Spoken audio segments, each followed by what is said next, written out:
CBSE का जो term 1 होगा उसका सैंपल पेपर आ चुका है, ठीक है। तो उसके हम सभी सवालों को हम सॉल्व करेंगे। तो सबसे पहला क्वेश्चन क्या है? सबसे पहला क्वेश्चन को देखते हैं, ratio of LCM and HCF of list composite and list prime number is. तो यहाँ पे लिस्ट कंपोजिट नंबर और लिस्ट प्राइम नंबर का एलसीएम और एचसीएफ का रेशियो पूछ रहा है। तो उससे पहले हमको क्या करना होगा, हमको पता करना पड़ेगा कि कंपोजिट नंबर क्या होता है। तो कंपोजिट नंबर किसको बोलते हैं? ऐसा नंबर जो इसका फैक्टर 2 से ज़्यादा हो, ठीक है। तो यहाँ पे हम लिस्ट कंपोजिट नंबर मेरा क्या हो गया, 4 होगा। अगर आपको विश्वास नहीं है तो आप क्या कीजिए, 2 का मान लीजिए, इससे बड़ा छोटा वाला कर देते हैं, 2 का हम देखते हैं। तो 2 का क्या होगा, 1 और 2 होगा, क्या होगा, 2 ही फैक्टर होगा। उसी तरह से 3 का अगर फैक्टर निकालेंगे तो इसका भी 1 और 3 होगा, लेकिन 4 का हम फैक्टर निकालेंगे तो क्या क्या होगा, 4 का 1 2 और 4, 3 फैक्टर हो गया इसका, ठीक है। मतलब 2 से ज़्यादा फैक्टर है इसमें। तो ये क्या हो गया, लिस्ट कंपोजिट नंबर हो गया 4 मेरा, ठीक है। तो इसीलिए यहाँ पे हमने लिखा कि लिस्ट कंपोजिट नंबर कौन सा है, 4 है। एक तो पता चल गया। और दूसरा क्या है, अब list prime number. Prime number किसको बोलते हैं? ऐसा नंबर जो एक और खुद के अलावा किसी और से डिवाइड ना हो। तो जैसे कि 2 को हम देखेंगे तो 2 कैसे प्राइम नंबर है, 2 किससे डिवाइड हो सकता है, 2 1 से डिवाइड हो सकता है और 2 से हो सकता है। तो हम क्या बोले, इसको ये दोनों को हटा के किसी और से डिवाइड ना हो, ठीक है, तब उसको हम प्राइम नंबर बोलते हैं। अब प्राइम नंबर तो पता चल गया, लेकिन सबसे छोटा प्राइम नंबर कौन सा होगा, 2 होगा। तो सबसे छोटा प्राइम नंबर यहाँ पे हमने 2 ले लिया, ठीक है, 2 ले लिया। अब क्या करना है कि हमको एलसीएम निकालना है ठीक है। तो LCM of list composite number and list prime number 4 और 2। तो हमने यहाँ पे 4 और 2 दो नंबर लिस्ट कंपोजिट नंबर और लिस्ट प्राइम नंबर यहाँ पे निकाला। अब इसका एलसीएम क्या होगा, तो 4 और 2 का एलसीएम क्या होता है, 4 और 2 का एलसीएम होगा 4, ठीक है, इसका 4 होगा एलसीएम। उसी तरह से हमको क्या निकालना है, एचसीएफ निकालना है, HCF list composite number and list prime number. तो उसका एचसीएफ क्या हो जाएगा, 4 और 2 का एचसीएफ क्या होगा, 2 होगा। इसको नहीं, अगर नहीं होता है तो आप निकाल के देख सकते हैं, जैसे कि हम 4 और 2 का निकालते हैं, 4,2, ठीक है। तो इसको 2 से करेंगे तो 2 दूना 4, 2 एकम 2, तो कितना आएगा, 2 गुने 2 बराबर 4। तो ये 4 आया। उसी तरह से एचसीएफ अगर हम निकालना चाहेंगे तो 2 से हम 4 को भाग दे देंगे, तो कितना होगा, 2 दूना 4, 0। तो कितना एचसीएफ आया, 2 आया, ठीक है। अब 2 आया, 4 आया, ठीक है, ये 2 चीज़ हमारे पास है। अब हमको क्या करना है, दोनों का रेशियो निकालना है, किसका किसका, एलसीएम का और एचसीएफ का रेशियो निकालना है। तो 4/2, तो कितना है, काट दिए, तो यहाँ 2 आ गया ऊपर, ठीक है, कटा तो 2/1। अब क्या हो गया रेशियो हमारा, 2 रेशियो 1 हो गया, ठीक है। तो आंसर क्या हो जाएगा मेरा, आंसर मेरा बी हो जाएगा, ठीक है, इसका ये बी आंसर हो जाएगा। क्वेश्चन नंबर 2 में क्या दिया हुआ है कि वैल्यू ऑफ के for which lines 5x + 7y = 3 and 15x + 21y = k coincides is. तो यहाँ पे के का वैल्यू निकालना है, ठीक है।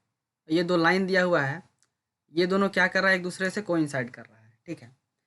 तो उसके लिए हमको क्या करना होगा, सबसे पहले इन दोनों इक्वेशन को हमने लिख लिया है यहाँ पे, ठीक है, ये लिखा है और ये लिखा है। ये 2 वेरिएबल वाला लीनियर इक्वेशन है। और हम क्या जानते हैं कि जनरल इक्वेशन क्या होता है, लीनियर इक्वेशन का जनरल इक्वेशन क्या होता है, ax + by + c = 0। मतलब यहाँ पे 2 इक्वेशन है तो हमने क्या माना, a1x + b1y + c1 = 0। और दूसरा क्या है, a2x + b2y + c2 = 0। तो यहाँ पे क्या किया गया है कि ये जो 3 है, 3 को इक्वल की साइड लाया गया, इधर ले आए हैं, तो यहाँ कितना है, -3 हो गया बराबर 0। अब क्या करेंगे, ये दोनों इक्वेशन को कंपेयर कर देंगे। मतलब क्या हुआ कि a के बराबर कितना हो जाएगा, 5 हो जाएगा, जो इसका कोफिशिएंट है, इसका कोफिशिएंट बराबर हो जाएगा, क्या है कि x x y y और ये दोनों बराबर है। तो यहाँ से कितना, a1 का वैल्यू 5 आया, b1 का वैल्यू 7 और c1 का वैल्यू -3 आया, ठीक है। उसी तरह से ये दूसरा इक्वेशन को कंपेयर किया जा रहा है। तो a2 का वैल्यू यहाँ से कितना है, 15, b2 का वैल्यू 21 और c2 का वैल्यू -k। अब क्या करते हैं कि a1 a2 का रेशियो निकाल लेते हैं, a1 a2 का रेशियो, b1 b2 का रेशियो, c1 c2 का रेशियो, ठीक है। तो कितना आएगा इसमें, इसको अगर काटेंगे तो 1/3 आएगा, 5 तिया 15 और ये भी 1/3 आएगा, 7 तिया 21, ठीक है। यहाँ पे एक चीज़ बोला है कि लाइन क्या कर रहा है, कोइंसाइड कर रहा है दोनों से, ठीक है। तो हमने पढ़ा है कि जब भी लाइन कोइंसाइड करता है तो जो ये अगर 2 इक्वेशन है, दोनों का कोफिशिएंट का रेशियो अगर निकाला जाएगा तो वो क्या होता है, बराबर होता है। तो यहाँ पे a1 a2 का रेशियो और b1 b2 का रेशियो और c1 c2 का रेशियो, तीनों का रेशियो क्या होगा, बराबर होगा। अब तीनों का बराबर होगा तो इसका A1/A2 कितना था 1/3, B1/B2 का कितना आया था 1/3 और इसका कितना है C1/C2 3/K। तो इसमें से क्या किए हम एक इक्वेशन को ले लिए हैं, मान लीजिए कि यहाँ से एक चीज़ को लेते हैं 1/3 = 3/K। तो K का वैल्यू कितना आ जाएगा 9 आ जाएगा। तो यही 9 को यहाँ पे लिख दिया है। इसका ऑप्शन कौन सा हो जाएगा, ऑप्शन ए हो जाएगा उत्तर। ठीक है, तो ऑप्शन ये हो जाएगा ए नंबर। तो क्वेश्चन नंबर 3 में क्या बोल रहा है, क्वेश्चन नंबर 3 आपसे बोल रहा है कि एक लड़की है वो 200 मीटर किधर की ओर चलती है, ईस्ट की ओर चलती है, फिर वहाँ रुक जाती है, उसके बाद फिर क्या करती है 150 मीटर चलती है, नॉर्थ की ओर चलती है। तो पूछ रहा है कि the distance of girl from the starting point, जहाँ से वो शुरू चलना स्टार्ट की थी वहाँ से डिस्टेंस क्या होगा जहाँ तक पहुँची है, वो है तो शॉर्टेस्ट डिस्टेंस पूछ रहा है यहाँ पे। ठीक है, स्टार्टिंग पॉइंट से डिस्टेंस पूछ रहा है। तो इसमें सवाल में क्या है कि सिनारियो को समझ लीजिए। मान लीजिए कि यहाँ से वो चलना शुरू किया, ठीक है, यहाँ ओ पॉइंट से, इधर क्या है, इधर ईस्ट है, इधर नॉर्थ है, इधर वेस्ट है और इधर साउथ है। ठीक है, तो वो किधर 200 मीटर इधर की ओर चली पहले, उसके बाद क्या की 150 मीटर इधर की ओर चली ऊपर की ओर। तो यहाँ पे दिखा दिया गया है। अब यहाँ पे देखिए ये जो उसका ओरिजिन था और यहाँ पर पहुँची है पी पॉइंट में। ठीक है, यहाँ पे पहुँची है तो इसको और इस लाइन को अगर मिला दिया जाए, ठीक है, इस लाइन को ऐसे मिला दिया गया है। ठीक है, यहाँ पे तो यहाँ पे देखिए क्या बन गया, राइट एंगल ट्रायंगल बन गया है। राइट एंगल ट्रायंगल में बेस कितना है 200 मीटर है और हाइट कितना है 150 मीटर है। हमको क्या निकालना है, ओपी निकालना है, यहाँ से यहाँ का दूरी निकालना है। ठीक है, ये डिस्टेंस फाइंड करना है। अगर ये निकाल लिए तो हम उसका दूरी निकाल लेंगे, उसका डिस्टेंस निकाल लेंगे कि ओरिजिन से कितना दूर गई है। ठीक है, तो हम जानते हैं कि राइट एंगल ट्रायंगल में हम क्या करते हैं, पाइथागोरस का थ्योरम लगाते हैं। पाइथागोरस थ्योरम में क्या होता है कि पाइथागोरस थ्योरम में क्या होता है, hypotenuse square equals to perpendicular square plus base square. तो इसमें हाइपोटेनस कौन सा है, ये वाला ओपी हाइपोटेनस है, इसमें परपेंडिकुलर ये है और ये बेस है। ठीक है, तो यहाँ पे देखिए हाइपोटेनस ओपी है, क्या आपका बेस हमारा ओ ए है और परपेंडिकुलर है ए पी। इसके जगह में वैल्यू को रख दिया गया है। तो वैल्यू को अगर हमने रखा है तो यहाँ पे 200, यहाँ पे 150। इसको सॉल्व करने के बाद यहाँ पे आप देख सकते हैं कि कितना आया 40,000, यहाँ पे आया 22,500। इसको सॉल्व किया गया तो ओपी का वैल्यू कितना आया मेरा 250 आया। ठीक है, 250। तो डिस्टेंस आपका यही हो जाएगा। तो उत्तर क्या होगा 250, बी नंबर आपका आंसर हो जाएगा। ठीक है, तो क्वेश्चन नंबर क्या बोलता है आपसे, क्वेश्चन नंबर 4। ठीक है, ये बोलता है कि length of diagonal of rhombus are 24 centimetre and 32 centimetre, then the length of altitude of the rhombus is. तो यहाँ पे क्वेश्चन में क्या बोला गया है कि एक रोम्बस है। ठीक है, रोम्बस का आप सबसे फैंटास्टिक चीज़ याद रखना है क्या कि उसका सारा जो साइड होता है सब बराबर होता है। ठीक है, चारों साइड क्या होता है, इक्वल होता है। दूसरा फैंटास्टिक चीज़ क्या याद रखना है, उसका जो डायगोनल होता है हमेशा एक दूसरे को परपेंडिकुलरली बाइसेक्ट करता है, मतलब 90 डिग्री। उसका डायगोनल एक दूसरे को बाइसेक्ट किया, वहाँ का अगर एंगल को मेजर कीजिएगा तो वो क्या होगा 90 डिग्री होगा। ये दो चीज़ को बहुत बढ़िया से याद रखना है। ठीक है, रोम्बस में ऐसा होता है।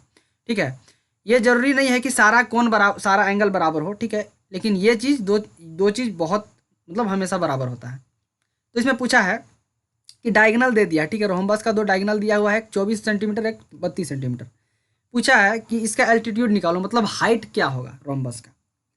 हाइट निकालने के लिए हम क्या करेंगे कि सबसे पहले इसका एरिया का हेल्प लेंगे। ठीक है, एरिया का फॉर्मूला में क्या आता है, रोम्बस का जब भी एरिया निकालिएगा तो एरिया आता है बेस इंटू हाइट। ठीक है, तो ये वाला चीज़ हमको निकालने के लिए बोल रहा है। इसका दूसरा फॉर्मूला क्या होता है, दोनों डायगोनल का, diagonal 1 into diagonal 2, half into diagonal 1 into diagonal 2। ठीक है, ये कीजिएगा तो ये भी एरिया का फॉर्मूला है।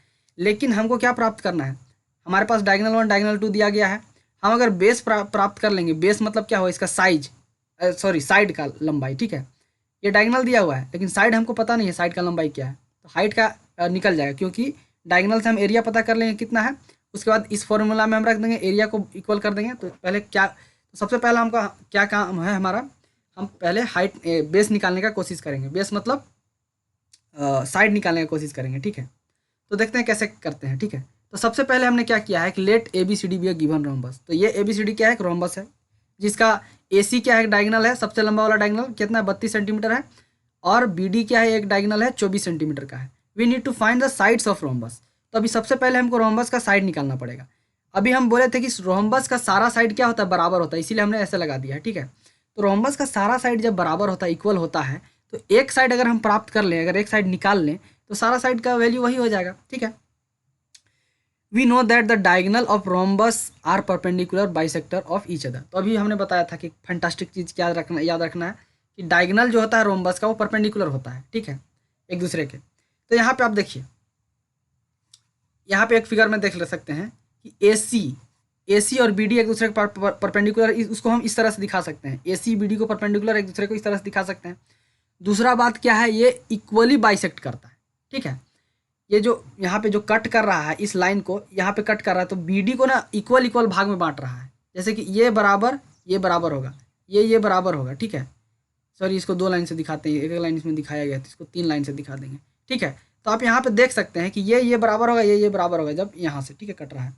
तो हम उसी तरह से ओ बी का लेंथ फाइंड कर सकते हैं। यहाँ से ओ बी कितना हो जाएगा, बी डी के आधा हो जाएगा, क्योंकि बराबर में कट रहा है तो 12 सेंटीमीटर आया। उसी तरह से ओ ए का वैल्यू फाइंड कर सकते हैं, तो ओ ए कितना हो जाएगा, 16 सेंटीमीटर आ जाएगा। अब यहाँ से आप देखिए कि ओ बी का वैल्यू आप ओ बी ओ ए, तो यहाँ पे 90 डिग्री है, ठीक है। ऐसे मान लीजिए एक ट्रायंगल ले लिए हम ये वाला, ठीक है।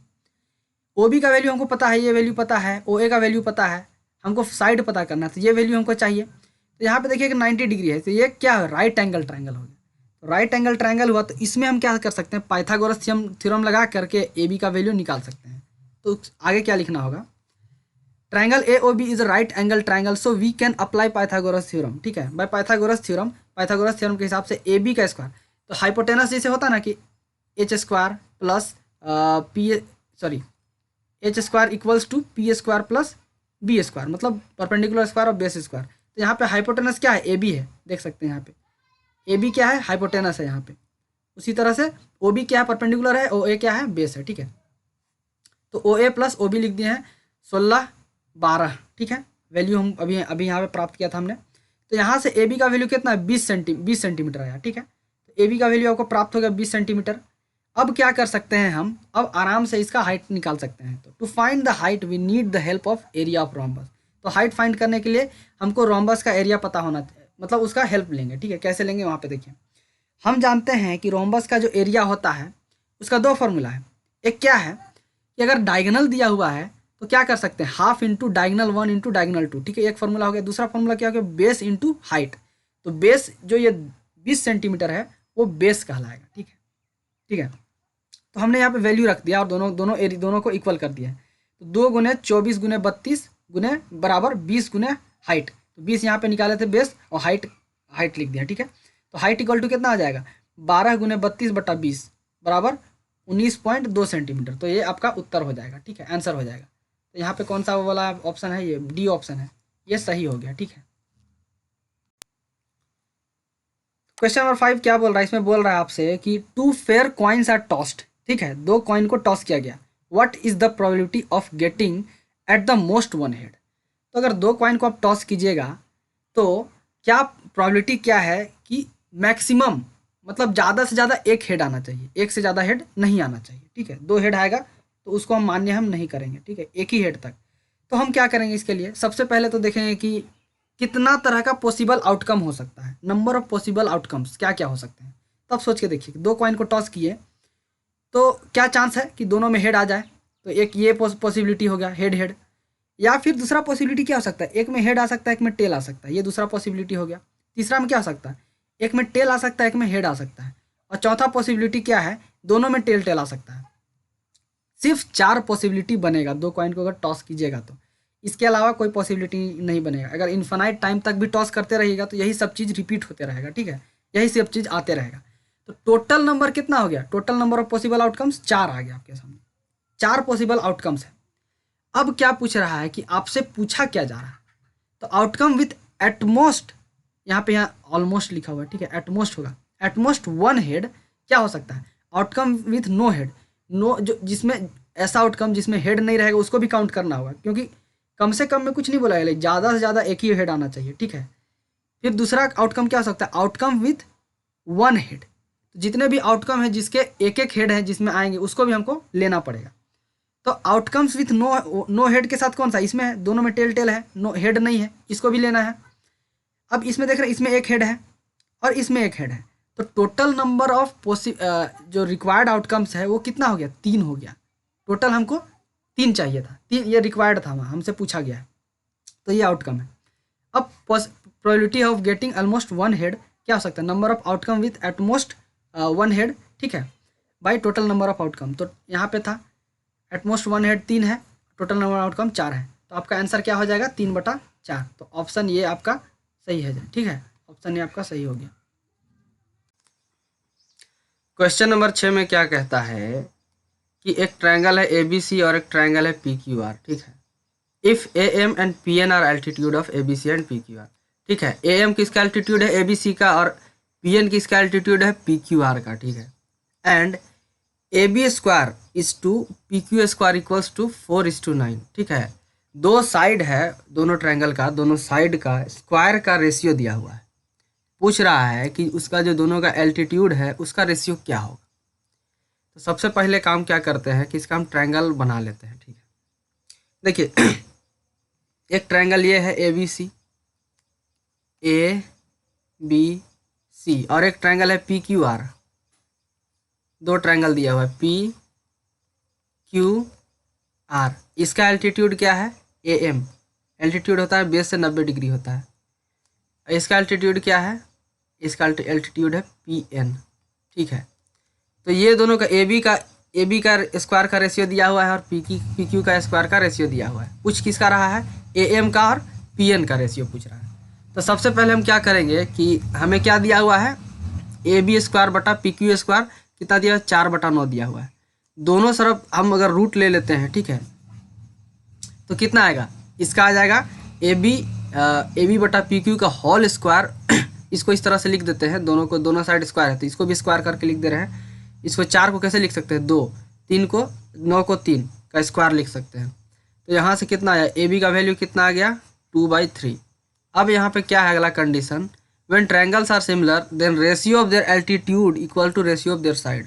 अगर दो ट्रायंगल सिमिलर होता है, ठीक है, ये दोनों अगर ट्रायंगल सिमिलर है तो AB का रेशियो, AB और PQ का रेशियो अगर निकालेंगे तो वो किसके इक्वल हो जाएगा, AM और PN के इक्वल हो जाएगा। तो वही यहाँ पे किया गया है, AM by PN equals to AB by PQ।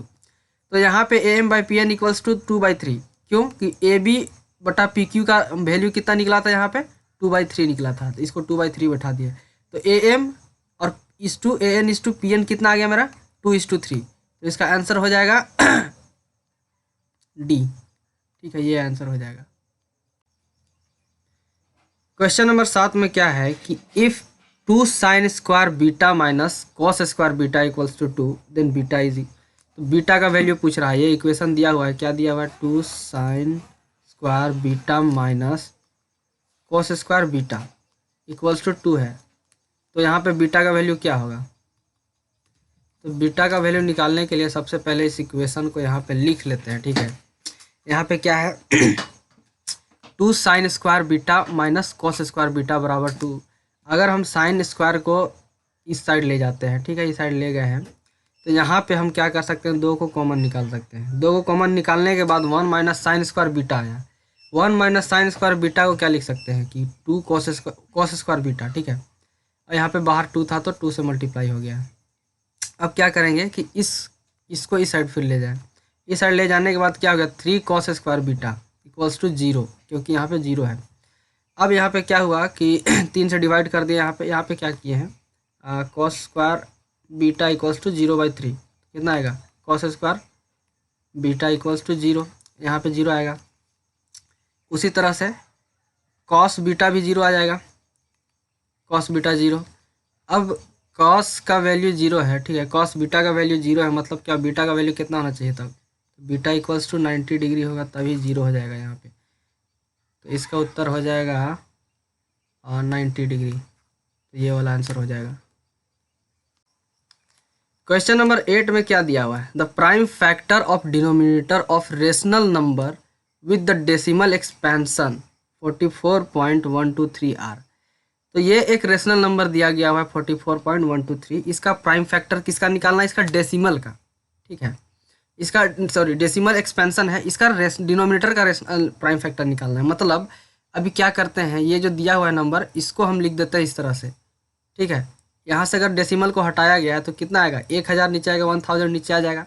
अब इसी का निकालना है, ठीक है, ये हमारा क्या हो गया डिनोमिनेटर, ठीक है। इसका प्राइम फैक्टर निकालना है। प्राइम फैक्टर क्या होगा, इसका प्राइम फैक्टर निकालना है डिनोमिनेटर का।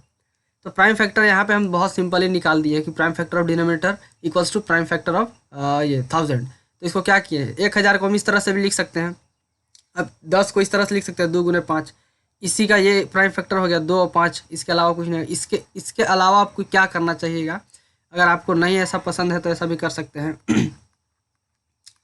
1000 है, ठीक है, इसको पहले हम 2 से भाग दिए तो कितना आया 500, फिर इसको 2 से भाग दिए तो कितना आया 250, ठीक है, फिर इसको 2 से डिवाइड किया तो कितना आया 25 दूना 50 125, ठीक है। अब इसको कितना से करेंगे 5 से, तो 5 दूना 10 कितना हो गया 50 25, कितना आ गया 5 5। यहाँ पे देखिए इसका प्राइम फैक्टर क्या आएगा, यहाँ पे 2 तो सब में कॉमन है और 5 कॉमन है, तो प्राइम फैक्टर क्या आ जाएगा इसका, प्राइम फैक्टर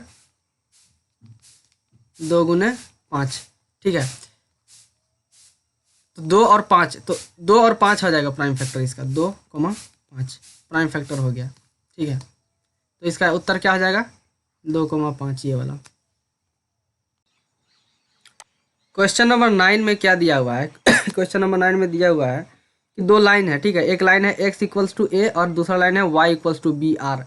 अब पूछ रहा है कि ये दोनों लाइन है एक दूसरे को इंटरसेक्ट कर रहा है क्या, एक दूसरे के पैरेलल है क्या, एक दूसरे को ओवरलैप कर रहा है क्या, या फिर नन ऑफ दिस। तो इसमें से आपको पता करना है कि ये दोनों लाइन जो है क्या कर रहा है, पैरेलल है, एक दूसरे के इंटरसेक्ट कर रहा है, ओवरलैप कर रहा है। तो इसको भी हम देखेंगे। तो यहाँ पे सबसे पहले क्या करना होगा कि सबसे पहले इसका ग्राफ बनाना होगा। जब भी ऐसा क्वेश्चन दिया रहता है तो सबसे पहले उस लाइन का ग्राफ बनाना रहता है, ठीक है। जैसे कि यहाँ पे देखिए इस ग्राफ को, ये वाला लाइन जो बनाया गया है, ठीक है, ये वाला जो लाइन है, ये वाला लाइन, ये किसका है, x इक्वल्स टू ए का लाइन है। x इक्वल्स टू ए का लाइन कैसे होता है, मान लीजिए कि x बराबर 5 होता, ठीक है। तो x इक्वल्स टू ए का वैल्यू हमको फिक्स नहीं है तो हम ऐसे ही बना दिए हैं।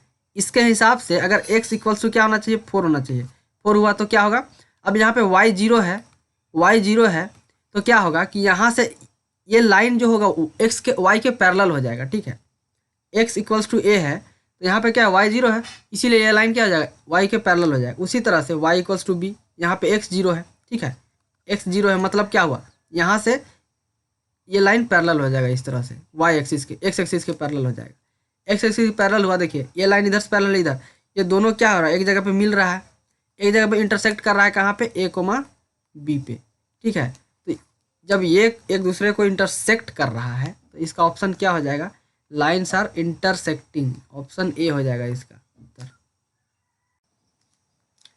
क्वेश्चन नंबर 10 में क्या पूछ रहा है कि distance of point A -5,6 from the origin, origin से इसका दूरी पूछ रहा है। एक पॉइंट दिया हुआ है, ठीक है, जिसका कोऑर्डिनेट कितना है -5,6 कोऑर्डिनेट है।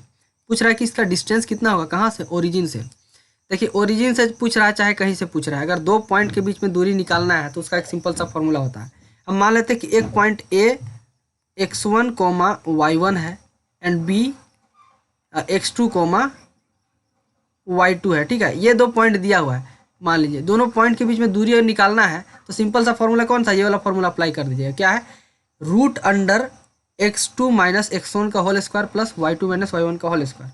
तो यहाँ पे हमने क्या किया है, अब ओरिजिन है तो ओरिजिन को हम क्या मानेंगे 0,0 होना चाहिए, ओरिजिन को हम ओ से दिखा दिए हैं। अब 0 माइनस ओरिजिन को x2 मान लिए हैं, ठीक है। तो 0 - 5 का होल स्क्वायर ये है, प्लस 0 - 6 का होल स्क्वायर, फिर 25 36 आया इसको सॉल्व करने के बाद, तो कितना आया 61 आया, ठीक है। 61 इसका उत्तर हो जाएगा। अगर मान लीजिए आपको फॉर्मूला याद नहीं है, ठीक है, फॉर्मूला नहीं याद है तो सिंपल सा क्या करना है, आपको फिगर बना लेना है, ठीक है। तो हम क्या करते हैं, पहले एक ग्राफ बनाते हैं, ठीक है। ये हो गया आपका ग्राफ हो गया, इधर वाई डायरेक्शन है, इधर एक्स डायरेक्शन है, ठीक है। इधर पॉजिटिव वाई डायरेक्शन होगा, इधर भी पॉजिटिव वाई डायरेक्शन होगा, इधर नेगेटिव एक्स डायरेक्शन होगा। पॉजिटिव एक्स डायरेक्शन इधर है, इधर नेगेटिव वाई डायरेक्शन है, ठीक है।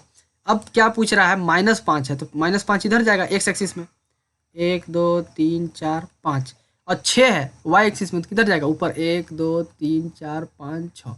तो ठीक है, पॉइंट कहाँ पे होना चाहिए, यहाँ से लेके यहाँ पे, पॉइंट कहाँ पे हो गया, यहाँ पे कौन सा पॉइंट है, यहाँ पे -5, 6, ये पॉइंट यहाँ पे दिया हुआ है, ठीक है। अब पूछ क्या रहा है, ये ओरिजिन है, ओरिजिन को से दिखा दिए, 0,0 यहाँ होगा, क्या कि एक्स और वाई एक्सिस दोनों 0 है। यहाँ से पूछ रहा है ये दूरी कितना होगा, ये डिस्टेंस कितना होगा, ओ ए का डिस्टेंस कितना होगा, तो ये पूछ रहा है ओ ए या ए ओ का दूरी कितना होगा, ठीक है, इसका मैग्नीट्यूड कितना होगा, ये पूछ रहा है। अब देखिए इसको निकालने के लिए बहुत सिंपल फार्मूला है। हम क्या करेंगे, इसको यहाँ से मिला देंगे, इसको मिलाने के बाद ये देख रहे हैं एक राइट एंगल ट्रायंगल बन गया। ये क्या हो गया, परपेंडिकुलर हो गया, ये क्या हो गया बेस हो गया। इसका दूरी कितना है यहाँ से यहाँ, इसका दूरी यहाँ से यहाँ 5 है, ठीक है। इसका यहाँ से यहाँ दूरी कितना है, 6 है, ठीक है, यहाँ से यहाँ है कि नहीं, यहाँ से यहाँ 5। अब हमको क्या चाहिए, ओ ए चाहिए, हाइपोटेनस चाहिए, एच चाहिए। तो हाइपोटेनस निकालने के लिए सिंपल सा फॉर्मूला है, H square equals to P square plus B square. हमको पी और बी दिया हुआ है, ठीक है। तो H square equals to perpendicular कितना दिया हुआ है, 6 का स्क्वायर प्लस बेस कितना दिया हुआ है, 5 का स्क्वायर, ठीक है। कितना आ जाएगा यहाँ से, H square equals to 36 plus 25, तो एच स्क्वायर इक्वल्स टू 61, तो फिर एच बराबर कितना हो जाएगा, √61 यूनिट, ठीक है। ये हो जाएगा आपका उत्तर, √61 यूनिट, ये हो जाएगा। अब यहाँ पे देखते हैं एच, तो एच किसके बराबर होगा, एच इक्वल्स टू ए ओ, ठीक है, ये दोनों बराबर हो जाएगा। तो यहाँ से हमको कितना आ गया है, 61, ये उत्तर आ जाएगा। नेक्स्ट क्वेश्चन क्या बोलता है, क्वेश्चन नंबर 11, इसमें दिया हुआ if A square equals to 23/25, then पूछ रहा है कि ए स्क्वायर का वैल्यू कितना दिया है, 23/25, ये वैल्यू दिया हुआ किसका, ए स्क्वायर का, ठीक है। तो ये क्या है, ए क्या है, रेशनल है, इरेशनल है, होल नंबर है, इंटीजर नंबर है, क्या है, ये पूछना है। तो ये पता करने के लिए सिंपल सा क्या है, हमको जांच करना होगा।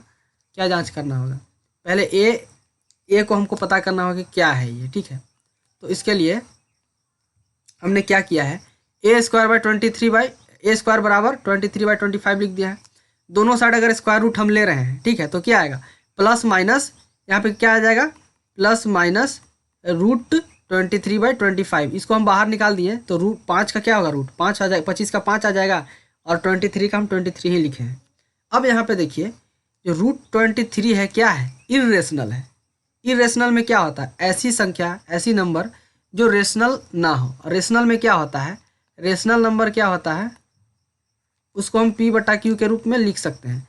√23 को p/q के रूप में नहीं लिखा जा सकता है, ठीक है, p/q के रूप में नहीं लिखा जा सकता। क्यों नहीं लिखा जा सकता अभी हम बता रहे हैं। अगर √3 का वैल्यू निकालेंगे, √23 का वैल्यू हम लिखना चाहेंगे तो कितना आएगा, लगभग 4.7958, ऐसे चलते रहेगा, कभी ख़त्म नहीं होगा। अगर ख़त्म नहीं होगा तो इसको p/q के रूप में कैसे लिख सकते हैं हम। अगर इसको हम हटाएंगे तो नीचे कितना जीरो बैठाएंगे ये हमको मालूम नहीं है ना, नहीं है, इसीलिए ये क्या हो गया, ये इरेशनल हो गया, ठीक है। अब देखिए, अब ये जब इरेशनल है तो 23/5 भी इरेशनल होगा। क्यों होगा इरेशनल, इसको भी हम देख लेते हैं। मान लीजिए कि 4.7958 ऐसे बढ़ते रहेगा, बटा 5 है, 23 का वैल्यू ये लिख दिए। अब पॉइंट अगर ये p/q के रूप में पॉइंट नहीं हटाएंगे तो यहाँ पे जीरो कितना बैठाएंगे। अब p जो है क्या होना चाहिए, डेफिनिट होना चाहिए। डेफिनिट कहने का मतलब कि हमको वैल्यू पता होना चाहिए, लेकिन यहाँ वैल्यू हमको नहीं पता है कब खत्म होने वाला है, ठीक है। q भी वही होना चाहिए, इसीलिए क्या हो गया, ये इरेशनल हो जाएगा, ठीक है, ये इरेशनल होगा इसका उत्तर। तो क्वेश्चन नंबर 12 क्या कहता है, क्वेश्चन नंबर 12 में है कि एलसीएम, इफ एलसीएम, किसका एलसीएम निकालना, x,18 का एलसीएम कितना है, 36 है, एंड HCF ऑफ x,18:2। तो दो संख्या है, ठीक है, x,18, दूसरा नंबर नहीं दिया हुआ, ये नंबर क्या होगा ये पता नहीं है, ठीक है, ये नंबर हमको फाइंड करना है, x का वैल्यू क्या होगा, जबकि ये दोनों का एलसीएम दिया हुआ है और एलसीएम और HCF दोनों दिया हुआ है, ठीक है। तो जब भी ऐसा क्वेश्चन रहेगा तो क्या होता है कि जब भी एलसीएम या फिर HCF दिया हुआ रहता है दो नंबर का, तो हम क्या करते हैं ना कि दोनों का जो एलसीएम होता है और HCF दोनों को मल्टीप्लाई कर देते हैं। अगर दोनों का एलसीएम और HCF को मल्टीप्लाई कीजिएगा तो मल्टीप्लाई करने के बाद क्या आएगा, प्रोडक्ट ऑफ टू नंबर्स, जो भी नंबर आपको है जिसका एलसीएम और HCF दिया गया है वो दोनों नंबर को अगर प्रोडक्ट कर दीजिएगा तो ये दोनों इक्वल हो जाएगा। जैसे कि यहाँ पे देख लेते हैं, इसका एलसीएम कितना था, 36 था, 36 हमने लिखा यहाँ पे। इसका HCF कितना था, 2 था तो 2 लिखा। इक्वल्स टू बराबर किसके, प्रोडक्ट ऑफ टू नंबर, एक नंबर कितना है, x है, और दूसरा नंबर कितना है 18 है। तो यहाँ से x का वैल्यू आराम से निकाला जा सकता है। तो x बराबर हमने क्या किया कि 36 गुने 2/18। अब यहाँ 18 से कट गया 36, कितना बार में 2 बार में, तो कितना आया यहाँ पे 2 गुने 2 बराबर 4। तो ये 4 हो गया इसका, x का वैल्यू कितना आया 4, तो इसका उत्तर कितना हो जाएगा 4 हो जाएगा, ये वाला आंसर हो जाएगा। क्वेश्चन नंबर 13 में क्या दिया हुआ है कि इसमें दिया हुआ है in triangle A B C right angled at B if tan a equals to √3 then cos a into cos C minus sine a into sine C equals to कितना होगा। देखिए इसमें क्या चीज़ दिया हुआ है, एक चीज़ दिया हुआ है आपको, क्या क्या दिया हुआ है, राइट एंगल ट्राइंगल है, कहाँ पे है बी पे होना चाहिए राइट एंगल ट्राइंगल। और एक दिया हुआ है tan a का वैल्यू कितना दिया हुआ है √3 दिया हुआ है। आपसे क्या निकालने के लिए बोला है cos a into cos C minus sine a into sine C. तो इसको निकालने के लिए सबसे पहले हमको कौन सा एंगल निकालना होगा, ए निकालना होगा, ए का एंगल कितना है, ए का वैल्यू कितना है, और एंगल सी का वैल्यू कितना है ये पता करना होगा। साथ ही साथ दिया हुआ तो हम ट्राइंगल ड्रॉ कर लेते हैं। एक ट्राइंगल यहाँ पे बनाया है जिसे बी पे 90 डिग्री है, ठीक है, ये राइट एंगल ट्राइंगल है। ए का वैल्यू यहाँ पे 60 डिग्री क्यों लिखा है, ये हम जानते हैं कि tan a बराबर √3 होता है। तो tan a का एंगल कितना होना चाहिए, तो इसका कितना हो जाएगा tan 60 डिग्री बराबर √3 होता है। ये टेबल में हमको दिया रहेगा, याद कर लेंगे। तो जब भी हमको निकालना रहेगा tan 60 डिग्री का कितना वैल्यू होता है √3 आता है। तो ए का वैल्यू कितना हो गया 60 डिग्री हुआ कि नहीं, तो यहाँ से 60 डिग्री बैठा दिए। अब हम जानते हैं कि ट्राइंगल ए बी सी में bye angle sum property, angle sum property क्या होता है, इसका जितना एंगल होता है सबको जोड़ने पे कितना आता है 180 डिग्री आता है। जैसे कि इसका 60 है, सी का हमको मालूम नहीं है, ठीक है, कितना होगा, बी का मालूम है 90 डिग्री है। राइट एंगल ट्राइंगल में क्या होता है बी में क्या होता है 90 डिग्री होता है राइट एंगल ट्राइंगल। अब यहाँ पे देखते हैं वही किए हैं, सभी एंगल को जोड़ेंगे तो 180 आएगा। तो ए जोड़ बी जोड़ सी, ये कितना है 180। ए की जगह में कितना 60 डिग्री रख दिए, बी की जगह में 90 डिग्री, 80 की जगह में कुछ नहीं है, तो हमको सी का वैल्यू निकालना है पहले। अब यहाँ पे 180, तो क्या हुआ इसको जोड़ दिया तो कितना आया 150 आया, ठीक है, 150 बराबर 180। तो यहाँ पे क्या हो गया, हो जाएगा ये सी बराबर 180 घटाओ 150, 150 को इस साइड ले गए तो घट गया कितना है 30 डिग्री, हमें पता चला। तो अब क्या पता चला कि यहाँ से एंगल ए का वैल्यू कितना था 60 डिग्री था, एंगल सी का वैल्यू कितना पता चला यहाँ से 30 डिग्री। अब हमने क्या पूछा था, देखिए फॉर्मूला यही पूछा था ना, cos A into cos C minus sign A into sine C. तो इसकी जगह हम वैल्यू सिर्फ रख देते हैं, कॉस ए की जगह हम कितना रखेंगे 60 डिग्री रखेंगे, 60 डिग्री रख दिए हैं यहाँ पे देखिए, ठीक है। कॉस सी की जगह में कितना है 30 डिग्री, सी का वैल्यू कितना था 30 डिग्री, तो यहाँ 30 डिग्री रख दिया, माइनस साइन ए साइन 60 माइनस साइन 30, ठीक है, इंटू साइन 30।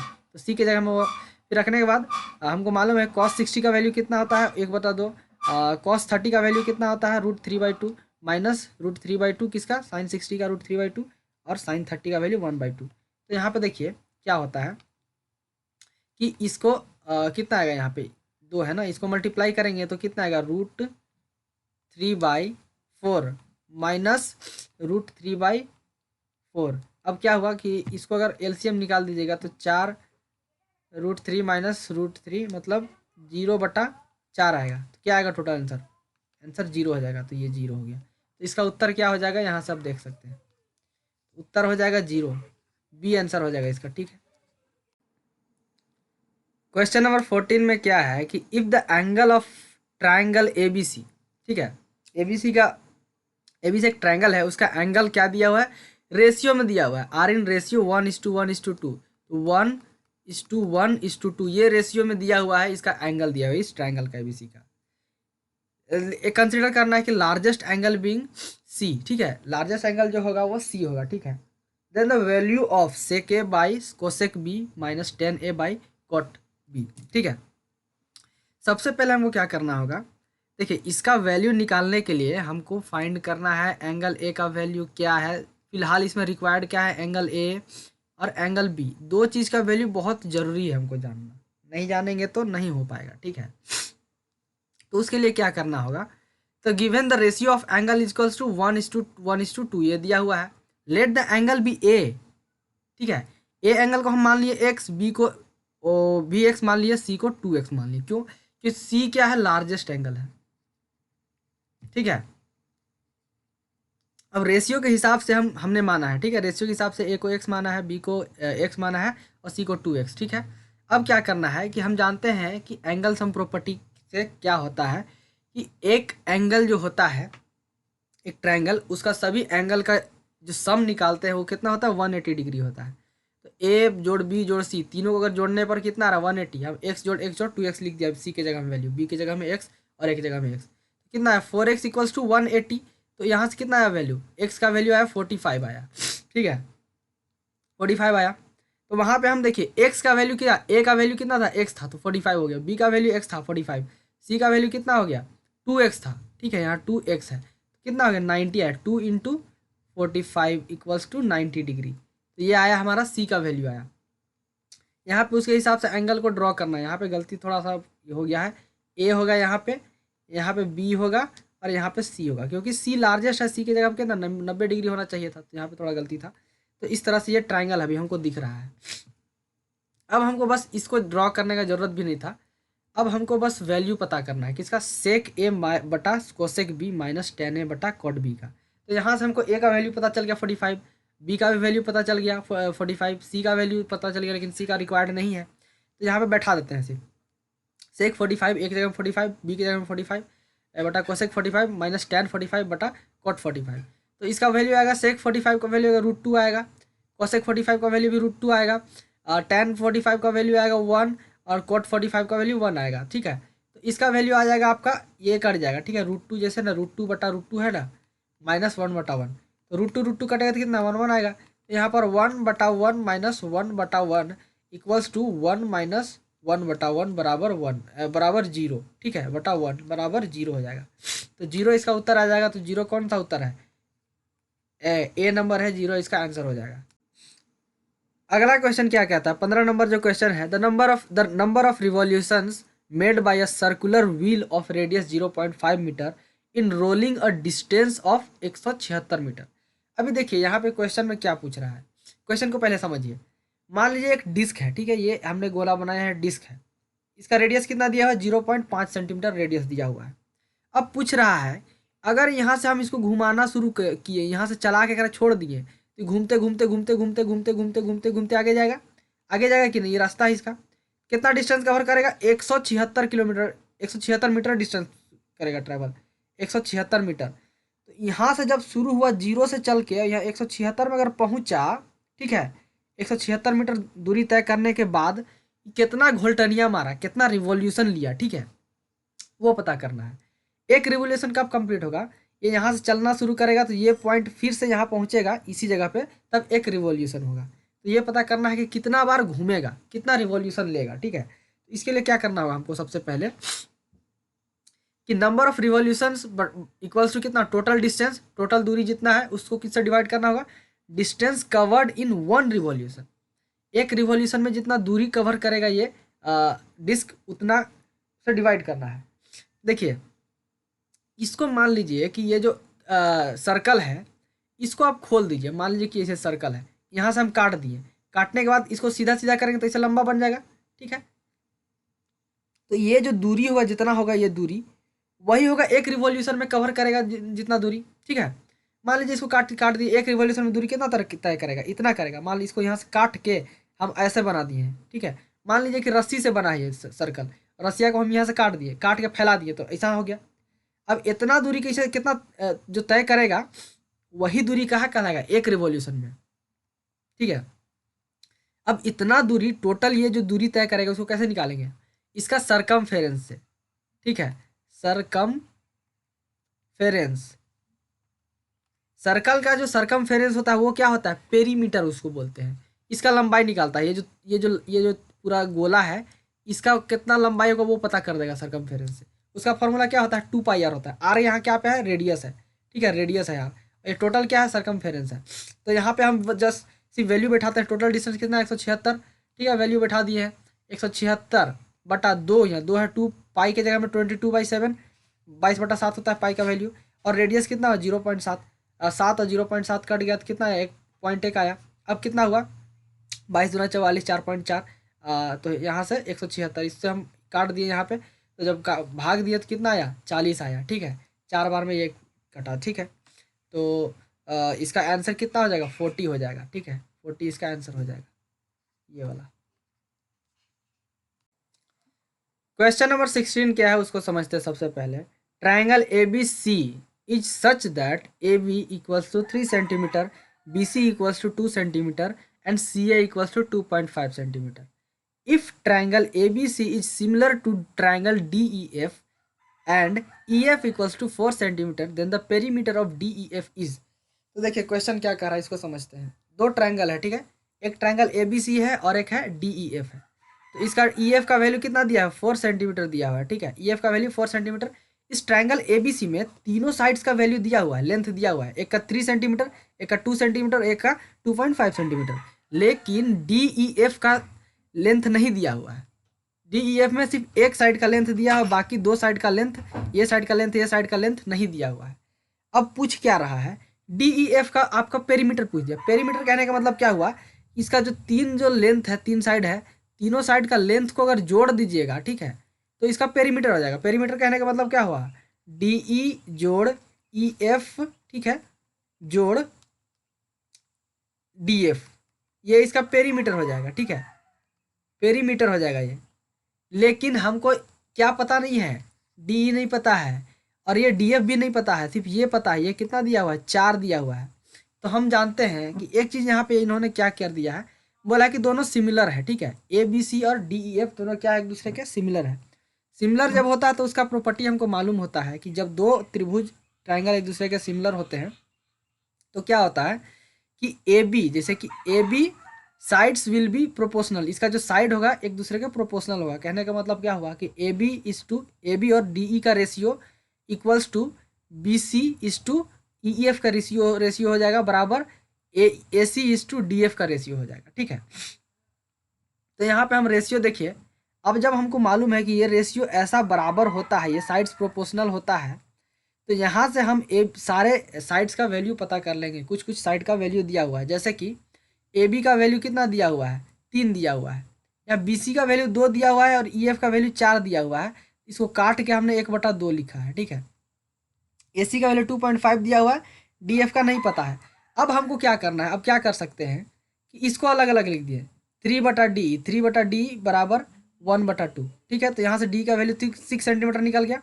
और उसी तरह से हमने क्या किया, 1/2 और 2.5/df, तो यहाँ से हमने ये क्रॉस मल्टीप्लाई किया, इधर से इधर, इधर से इधर, कितना D F equals to 5 centimetre आ गया। अब हमको पता चल गया हमको क्या चाहिए था, डी ई पता चल गया, डी एफ पता चल गया और ई एफ पता चल गया, ठीक है। तो डी ई एफ और डी एफ तीनों का वैल्यू क्या, डी का वैल्यू 6 सेंटीमीटर है, इसका 4 सेंटीमीटर है और इसका 5 सेंटीमीटर, तो कितना आ गया, तीनों को जोड़ने के बाद 15 सेंटीमीटर आ गया, ठीक है। 6 4 10, 6 4 10 और 5 15, तो ये इसका आंसर हो जाएगा 15 सेंटीमीटर, 15 सेंटीमीटर, ये वाला।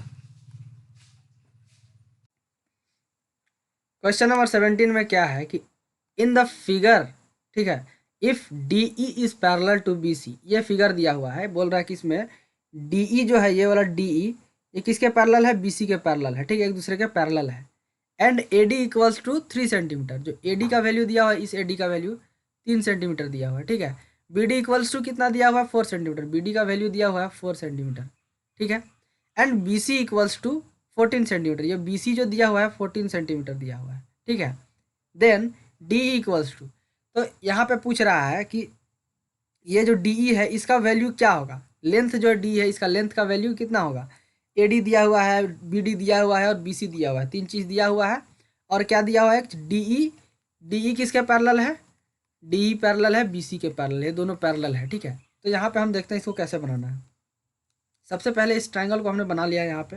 अब देखते हैं कि since D E is parallel to B C, तो ये एक ट्राइंगल बन जा रहा है कि नहीं, ये एक ट्राइंगल हो गया, ठीक है, ये एक ट्राइंगल हो गया और एक ये ट्राइंगल हो गया, ठीक है, ये एक ट्राइंगल हो गया। तो यहाँ पे क्या हो रहा है कि ये दोनों पैरेलल है एक दूसरे के, ठीक है।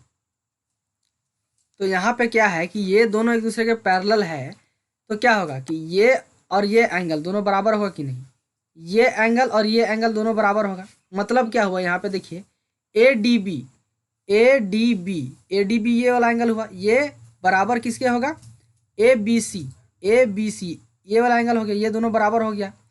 उसी तरह से ये कोरस्पॉन्डिंग एंगल हो गया। उसी तरह से ए ई डी मतलब ये वाला एंगल हुआ, ठीक है। ये एंगल किसके इक्वल होगा, ACD, ACD एंगल, ये एंगल के इक्वल हो जाएगा, ठीक है। तो ये दोनों इक्वल है, तो यहाँ पे देख रहे हैं कि दोनों ट्रायंगल में, कौन सा ट्रायंगल में, एक ये वाला ट्रायंगल में और फिर एक ये वाला ट्रायंगल में, गोटे एगो ट्रायंगल हुआ है, दोनों ट्रायंगल में दो चीज़ सिमिलर हमको मिल रहा है। क्या मिल रहा है, दो दो एंगल सिमिलर मिल रहा है, बराबर मिल रहा है। तो क्या हो जाएगा, ADE और ABC एंगल एंगल सिमिलरिटी से दोनों सिमिलर हो जाएगा। अब दोनों एंगल, दोनों ट्रायंगल जब सिमिलर हो गया, तो सिमिलर हुआ तो क्या होगा, sides are proportional in similar triangle. Similar triangle में क्या होता है, साइड्स प्रोपोर्शनल होते हैं। तो अभी पिछले वाला क्वेश्चन में हम लोग इसी तरह सॉल्व किए थे कि साइड्स प्रोपोर्शनल हो जाते थे सिमिलर ट्रायंगल में। तो यहाँ पे क्या होगा, AD बटा AB, ठीक है, AD बटा AB बराबर DE बटा BC। अब यहाँ हमको वैल्यू पता है, ठीक है, AD का वैल्यू पता है 3 है, AD का वैल्यू 3 है। AB का वैल्यू क्या हो जाएगा, यहाँ AB पूरा है, यहाँ से यहाँ तक, यहाँ से यहाँ तक AB पूरा है, तो कितना होगा 3 + 4, दोनों को जोड़ देंगे तब AB पता आ जाएगा। DE का वैल्यू कितना है, DE का वैल्यू हमको नहीं पता, ये फाइंड करना है, ठीक है, ये फाइंड करना है। और किसका है, BC का वैल्यू पता है 14 है, तो यहाँ पे वैल्यू रख दिया गया है। अब कुछ नहीं किया गया है, ये क्रॉस मल्टीप्लाई कर दिया गया है, ठीक है। तो इसको हम जोड़ के 7 कर दिए, तो DE × 7 बराबर 3 × 3 × 14। इसको हम कर दिए, इसको डिवाइड कर दिया इधर, तो 7 से कट गया 2, 14 कितना आया, 3 × 2 = 6, 6 सेंटीमीटर हमारा आंसर आ गया। तो इसका आंसर क्या हो जाएगा, 6 सेंटीमीटर, ये आंसर हो जाएगा। क्वेश्चन नंबर 18 में क्या है, if 4 tan beta = 3 then 4 sin beta - 3 cos beta बता 4 sin बीटा + 3 cos बीटा, ये फाइंड करना है।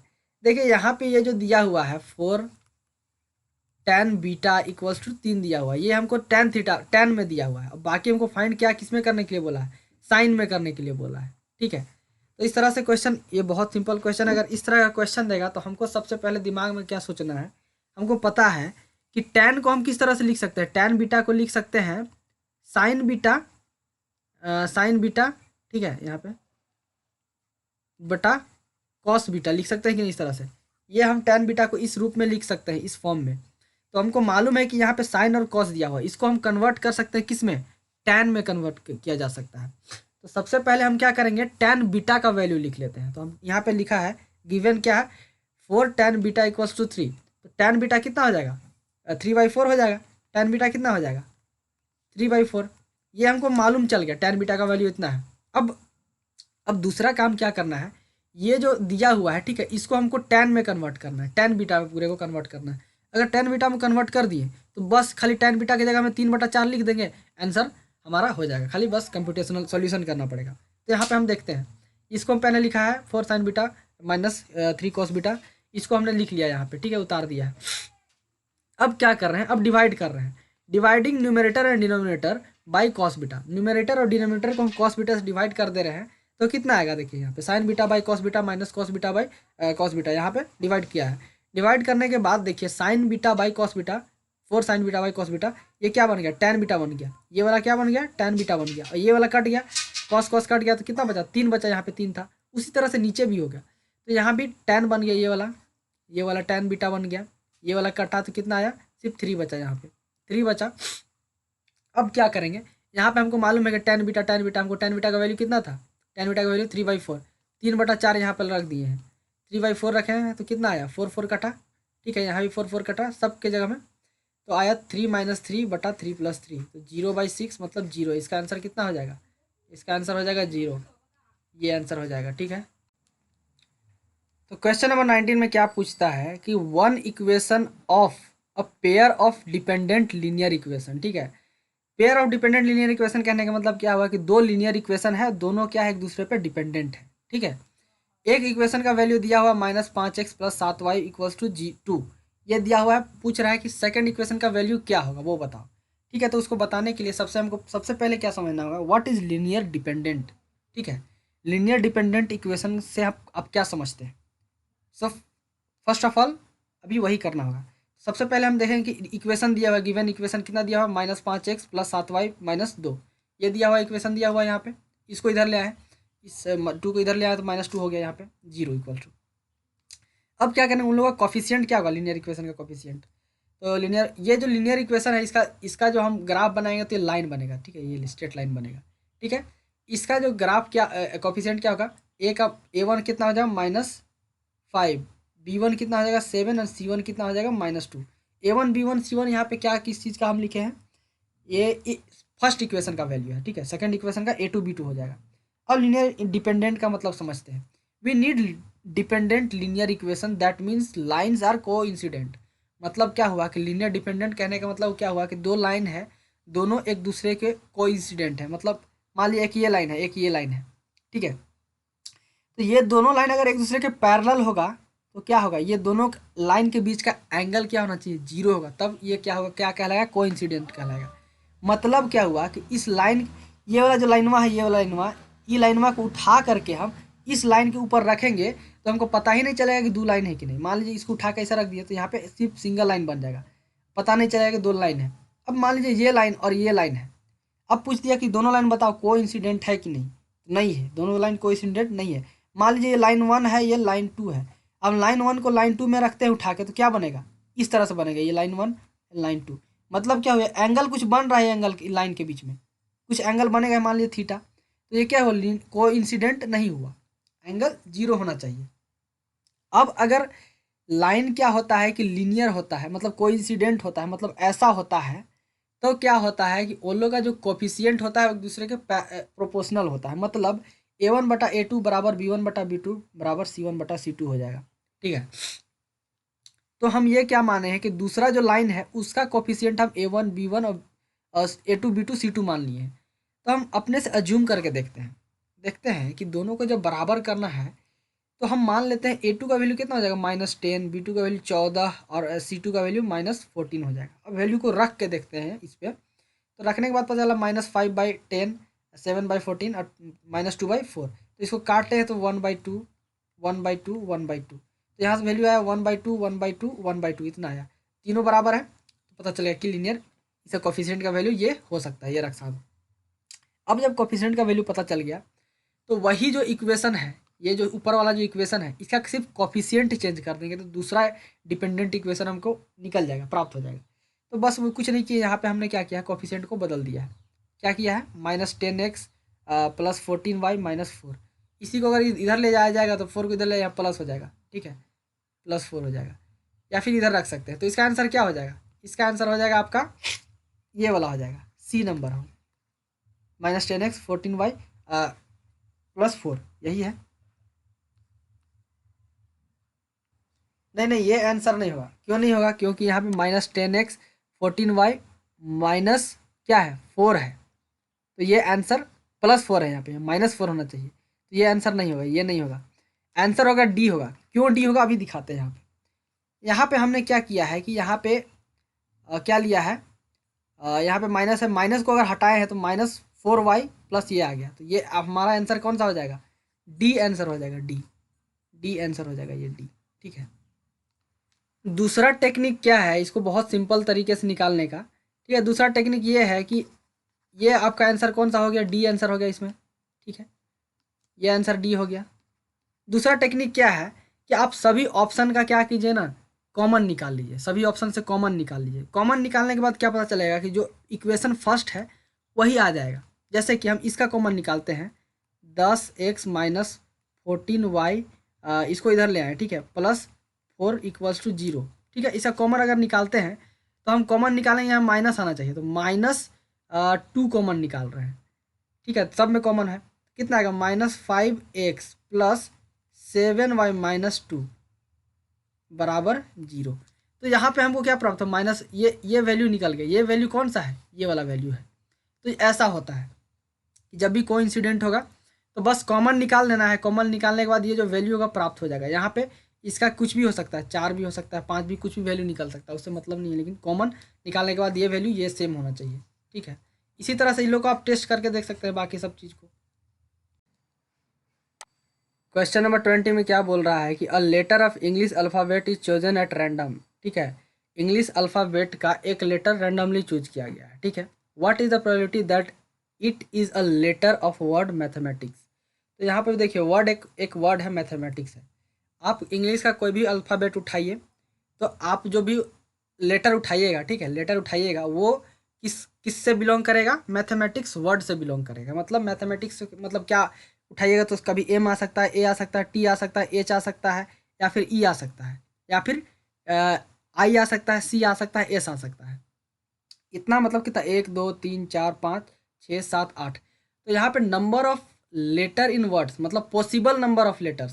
पॉसिबल कहने का मतलब क्या होगा, जो जो हम लोग पिक करेंगे उठाएंगे वहाँ से, तो वो पॉसिबल क्या क्या आउटकम आ सकता है। तो ये सब आ सकता है, MATHE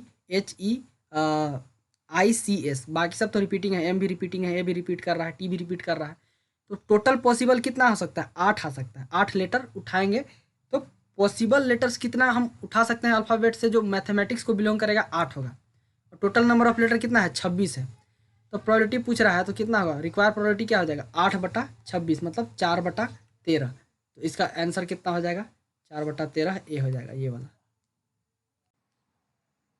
क्वेश्चन नंबर 21 में क्या है कि if sum of two number is 1215 and their HCF is 81, then the possible number of pairs of such numbers are. ठीक है, तो दो नंबर है जिसका सम कितना दिया हुआ है 1215 और जिसका HCF कितना होना चाहिए 81 दिया हुआ है। ठीक है, हाईएस्ट कॉमन फैक्टर। तो यहाँ पे पूछ रहा है कि ऐसा नंबर का कितना पेयर आपको मिलेगा। ठीक है, 2 3 4 5 इतना में से कितना पेयर बनेगा ऐसा नंबर का।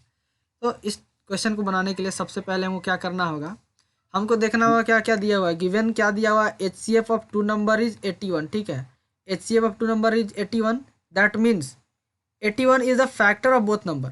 ठीक है, मतलब अगर दो नंबर जो है, जो भी दो नंबर का पेयर बनेगा, वो दोनों का फैक्टर क्या होगा, 81 क्या होगा, फैक्टर होगा वो दोनों का, 81 फैक्टर होगा दोनों का।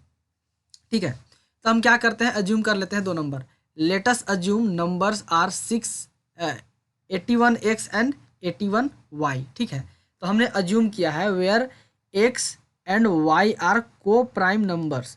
तो x एंड y क्या है, को प्राइम नंबर्स है। तो ये याद रखिएगा को प्राइम नंबर्स के बारे में, अभी हम लास्ट में इसके बारे में और डिस्कस करेंगे।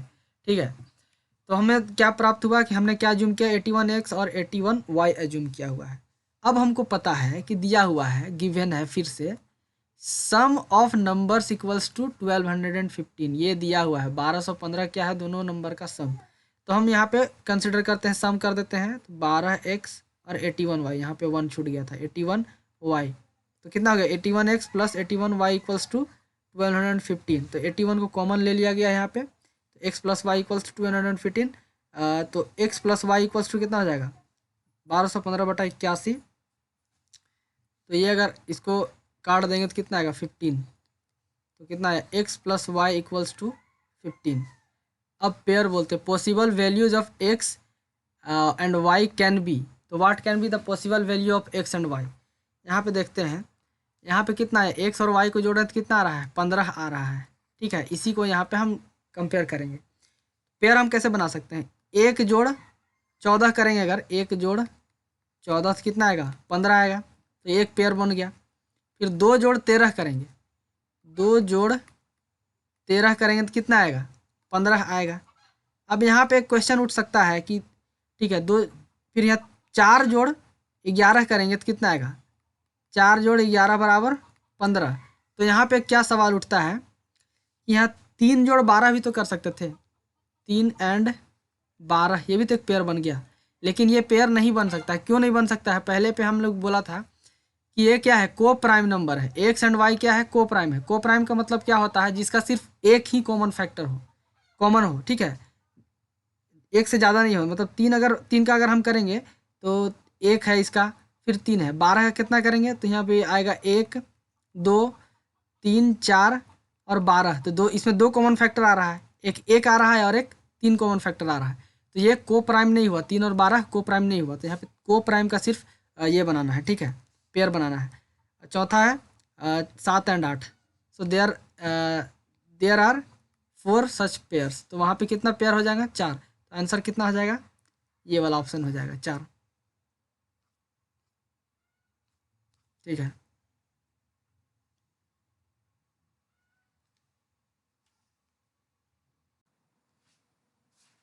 क्वेश्चन नंबर 22 में क्या हुआ है कि given below is the graph representing 2 linear equation.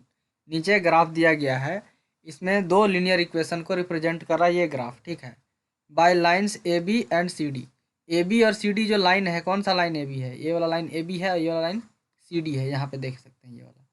तो ये क्या कर रहा है? दो लीनियर इक्वेशन को रिप्रेजेंट कर रहा है respectively. What is the area of triangle formed by these two lines and line x equals to 0। तो एरिया पूछा है, तो एक्स इक्वल्स टू 0 कौन सा लाइन हो जाएगा? ये वाला लाइन हो जाएगा एक्स इक्वल टू 0 में। ये लाइन हो जाएगा एक्स इक्वल्स टू 0, यहाँ पे क्या हो जाएगा? ये एक्स इक्वल्स टू 0 ये लाइन हो जाएगा। मतलब एरिया किसका निकालना है? ये वाला ट्रायंगल का एरिया निकालना है, ये ट्रायंगल का एरिया निकालना है। ठीक है, ये ट्रायंगल का एरिया आपसे पूछा है, तो यहाँ पे हम इसको हटा दे रहे हैं, इसको हटा दे रहे हैं, इसको हटा दे रहे हैं। एरिया किसको निकालना है? इस ट्रायंगल का एरिया निकालना है। अब एरिया निकालने के लिए हमको क्या करना होगा? इसमें कुछ चीज़ दिया हुआ नहीं है, बाकी दो सिर्फ स्ट्रेट लाइन दे दिया गया है और ये ट्रायंगल हमको पता है, लेकिन यहाँ पे मार्किंग किया हुआ है हमको पता है। यहाँ पे -2 है, ठीक है, -1 0, यहाँ पे 1 2 3। मतलब यहाँ से यहाँ तक का जो लंबाई होगा, यहाँ से यहाँ तक का, सिर्फ यहाँ से यहाँ तक का, वो कितना होगा? 6 यूनिट होगा कि नहीं? कैसे 6 यूनिट होगा? यहाँ से गिनना शुरू करेंगे, 1 2 3 4 5 6, 6 यूनिट हुआ। अब हमको क्या एरिया, सर्कल का एरिया का मतलब ट्रायंगल का एरिया का फॉर्मूला क्या होता है? हमको पता है कि half into base into height. तो इसको हम बेस मान लेते हैं, ये जो है इसको बेस मान लेते हैं, और ये हाइट हो गया यहाँ से यहाँ तक का। तो सी पॉइंट कहाँ पे मीट कर रहा है? यहाँ पे 2 पे। तो सी पॉइंट 2 पे मीट कर रहा है, तो यहाँ पे कितना हो जाएगा? यहाँ पे 2,2। तो इसका हाइट कितना हो जाएगा? ये 2 हो गया, यहाँ 2 यूनिट है यहाँ से यहाँ तक का। ठीक है, यहाँ से यहाँ तक का कितना है? 2 यूनिट है। हाइट 2 यूनिट है और बेस 6 यूनिट है, तब एरिया हमको आराम से निकल जाएगा। From figure for A C D के लिए, ए सी डी, यहाँ देखिए ट्रायंगल के लिए बेस कितना है? 6 है, हाइट कितना है? 2 है। एरिया ऑफ ट्रायंगल कितना होता है? Half into base into height, half into 6 into 2। तो कितना आ जाएगा? 2 2 कैंसिल हो जाएगा, तो यहाँ कितना हो जाएगा? 6 स्क्वायर यूनिट हो जाएगा, इसका एरिया हो जाएगा। ठीक है, तो इसका आंसर कौन सा हो जाएगा? ये वाला हो जाएगा 6।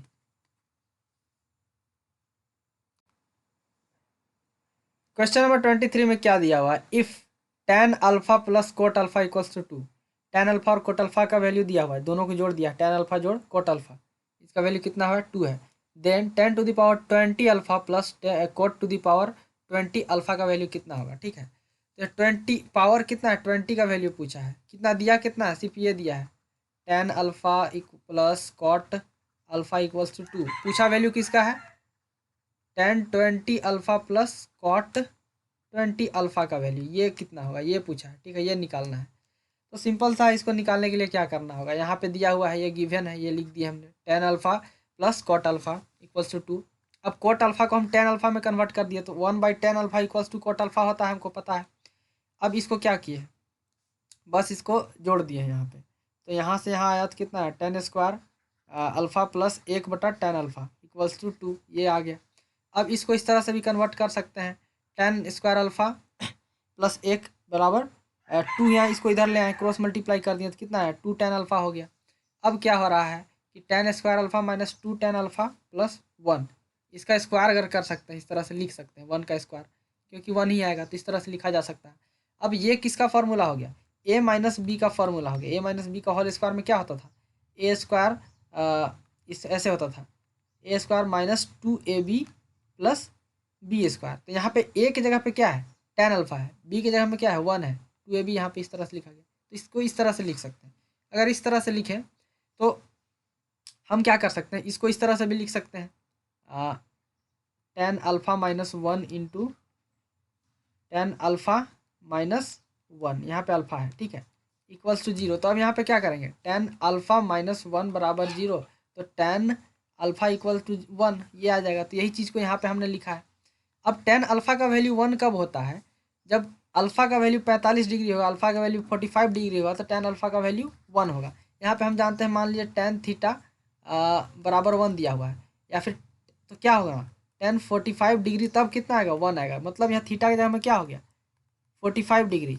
ठीक है, उसी तरह से यहाँ थीटा की जगह में क्या है? अल्फा है, थीटा इक्वल्स टू अल्फा है, इक्वल्स टू 45 डिग्री है यहाँ पे दिया हुआ। तो ये हो गया। ठीक है, यहाँ से हमको किसका वैल्यू पता चल गया? अल्फा का वैल्यू पता चल गया, तो आसान काम हो गया। क्वेश्चन में क्या दिया हुआ था? 10 power 20 alpha plus cot to the power 20 alpha. तो तो हम क्या करेंगे, अल्फ़ा के जगह में क्या रख देंगे, 45 डिग्री रख देंगे। अल्फ़ा की जगह में 45 डिग्री। अब 40 इसका वैल्यू हमको पता है कितना होता है, 1 होता है, 1045 डिग्री का। तो इसको इस तरह से यहाँ पे नेक्स्ट स्टेप में यहाँ क्या कर सकते थे, यहाँ के बाद एक स्टेप देखिए। तो यहाँ पे हम मान लीजिए कि tan अल्फ़ा की पावर 20 बराबर कोट अल्फ़ा की पावर 20, ये है। इसके बाद ये वाला आ गया, तो tan अल्फ़ा की जगह में 1 लिखा गया है, 1 है पावर 20, ये 20 1 कितना आ गया, 2 आ गया। तो आंसर कितना हो जाएगा, 2 इसका आंसर हो जाएगा। तो आंसर आ जाएगा ये है 2, ये वाला बी नंबर इसका आंसर हो जाएगा। क्वेश्चन नंबर 24 में है, इसमें दिया if 217x plus 331y equals to 913। ठीक है, एक ये लीनियर इक्वेशन दिया है, दूसरा लीनियर इक्वेशन क्या है, 131x into 217y equals to 827 then x plus y. तो ये दो लीनियर इक्वेशन दिया हुआ है, दोनों x और y के टर्म में दिया हुआ है। पूछ रहा है कि x जोड़ y का वैल्यू क्या होगा। अब इस बहुत सिंपल क्वेश्चन है, इसको लीनियर इक्वेशन आपको अगर सॉल्व करने आता तो इसको आराम से सॉल्व कर सकते हैं। क्या करेंगे, ये दोनों लीनियर इक्वेशन को सॉल्व कर लेंगे, उसमें से किसका वैल्यू निकालेंगे, पहले x का वैल्यू निकालेंगे, फिर y का वैल्यू निकालेंगे, फिर x प्लस वाई कर देंगे, ये हो जाएगा। ठीक है, उससे अच्छा क्या है कि x और y का वैल्यू निकालने की कोई ज़रूरत नहीं है। यहाँ पे हम क्या करते हैं, सीधे जोड़ देते हैं दोनों को। गिवन इक्वेशन क्या है, ये दोनों इक्वेशन दिया हुआ है। ठीक है, एडिंग बोथ 1 एंड 2, इसको इक्वेशन 1 मान लिए, इसको इक्वेशन 2 मान लिए। ठीक है, तो हम क्या कर दे रहे हैं, दोनों इक्वेशन को जोड़ दे रहे हैं। दोनों इक्वेशन को जोड़ रहे हैं तो यहाँ देखिए इस तरह से पहला इक्वेशन को लिखा हमने, दूसरा इक्वेशन को यहाँ, और इसका राइट साइड वाला को इधर लिख दिया, बराबर के इधर वाला को यहाँ लिखे हैं। ठीक है, बराबर के इस साइड वाले को लिखे हैं, बाएं साइड वाले को यहाँ पे लिखे हैं, दोनों इक्वेशन को। अब क्या किए, एक्स वाला टर्म को एक जगह ले आए हैं, कितना 217x और 131x, इसको यहाँ पे, इसको यहाँ पे। उसी तरह से वाई वाला टर्म को एक जगह ले आया गया है, फिर है ये दोनों को जोड़ दिया गया तो कितना है 1740 आया। अब यहाँ पे क्या हो रहा है, दोनों को जोड़ने पर कितना आया 348 आया, 348y और 348x और 1740। तो इसमें से 348x को बाहर निकाला गया है कॉमन, तो x जोड़ y। अब क्या किया गया, x जोड़ y बराबर 1740 बटा 348, तो इसको काटा गया तो कितना 5 बार में कैंसिल हो गया, तो x जोड़ y बराबर 5, तो x plus y equals to 5 इसका आंसर हो जाएगा। मतलब आंसर कितना होगा 5 होगा। तो यहाँ पे देखते हैं कहाँ पे 5 है, 5 ऑप्शन ए पे आंसर 5 है, तो ये हो जाएगा। ठीक है, बहुत सिंपल क्वेश्चन था, ये कुछ नहीं था इसमें। अगला क्वेश्चन जो क्वेश्चन नंबर 25 है, बहुत ही सिंपल क्वेश्चन है, इसमें कुछ करना नहीं है, मतलब ऐसा नहीं है कुछ नहीं करना है, कुछ तो करना है। क्वेश्चन क्या है, सबसे पहले ये देख लेते हैं। LCM of 2 prime numbers P and Q, दो प्राइम नंबर है, एक क्या है पी है और एक है क्यू है, दोनों प्राइम नंबर है, जिसमें से पी क्या है बड़ा है, क्यू से क्या है बड़ा है, पी इज 221। तो दोनों का पी और क्यू का एलसीएम कितना दिया हुआ है 221 एलसीएम दिया हुआ है पी और क्यू का। ठीक है, find the value of 3p minus Q, 3p minus Q का वैल्यू फाइंड करने के लिए बोल रहा है। तो उससे पहले हमको क्या करना होगा, पी और क्यू का वैल्यू निकालना होगा। सबसे पहला काम क्या करना होगा, पी और क्यू का वैल्यू निकालना होगा। पी और क्यू का वैल्यू निकल जाएगा तो यहाँ पे हम पी की जगह में यह रख देंगे और वाई क्यू की जगह में उसका वैल्यू रख देंगे, तो आंसर मिल जाएगा हमको। ठीक है, यहाँ पे क्या क्या चीज़ ध्यान देना है, एक ध्यान देना है कि प्राइम नंबर है, दोनों क्या है प्राइम नंबर है। प्राइम नंबर मतलब कहने का मतलब क्या हुआ कि वो खुद से और एक से सिर्फ क्या होता है भाग लगता है, उसका गुणनखंडन होता है, गुणनखंड। तो अगर दो प्राइम नंबर है तो उसका HCF कितना आएगा, एक आता है। दो प्राइम नंबर का HCF एक आता है, क्यों एक आता है वहाँ पे आप निकाल के देख सकते हैं। जैसे कि 3 और 5 क्या है, दो प्राइम नंबर है, इसका HCF अगर निकालेंगे कितना आएगा, 3 एकम 3 आएगा, यहाँ पे 2 आएगा, फिर 3 से अगर बाहर डिवाइड कीजिएगा तो 2 1 जा 2, यहाँ पे 3। ठीक है तो यहाँ पे फिर 1 आएगा, यहाँ पे सॉरी 1, यहाँ पे 1। ठीक है, तो कितना है 1 LCM आ रहा है। ठीक है, अगर उसी तरह से दूसरा प्राइम नंबर को हम ले लेते हैं, 7 और 8 को लेते हैं। ठीक है, 7 से 8 को हम करेंगे विभाजित, तो डिवाइड करेंगे तो क्या होगा 7 1 जा 7 1 7 7 7 जा 0। तो यहाँ पे देखिए 1 HCF आ रहा है। तो दो प्राइम नंबर का HCF क्या आता है, हमेशा 1 आएगा। ठीक है, तो यहाँ पे एक चीज़ हमको मालूम चल गया। अब हम क्या जानते हैं, हम जानते हैं कि प्रोडक्ट ऑफ 2 नंबर, दो नंबर का प्रोडक्ट किसके इक्वल होता है, उसके HCF और LCM का इक्वल होता है। मतलब हम मान लेते हैं कि 5 और 6 दो नंबर है। ठीक है, 5 और 6 क्या है, ये नंबर है दो। अगर हम इसका प्रोडक्ट मान लीजिए कि 5 × 6 कितना आएगा 30 आएगा। इसका एलसीएम और एचसीएफ जो निकालेंगे ना उसके इक्वल आएगा। तो इसका एलसीएम कितना आ जाएगा, एलसीएम आएगा 5 6, कितना आएगा 1 5 6, मतलब कितना इसका एलसीएम होगा 5 × 6 आएगा एलसीएम। और एचसीएफ निकाल के देखते हैं तो कितना आएगा 5 5 5 5, ठीक है।